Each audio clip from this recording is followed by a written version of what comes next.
kanang officers for 2 years na ako dito sa stage. Actually, dili pa siya stage nila ako dito. Nato na nag-stage na.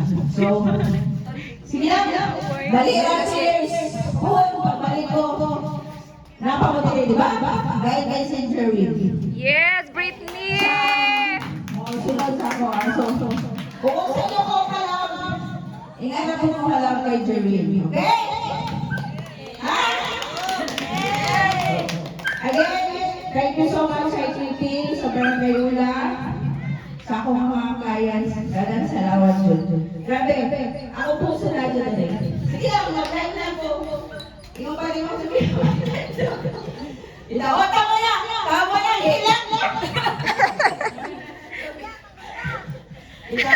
Si Ma'am Sophie kong bata pa. Dali lang siya, pero pray po sa kumilahe. So again, salamat. So, ginapresent na po ako ang bagong instructor, si Ginger together sa iyong partner. Yeah, Britney!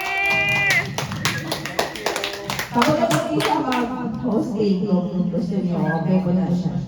Tapos again, ako mga back-up, the Blazing Heroes. Correct! Okay, picture na ba? Hindi!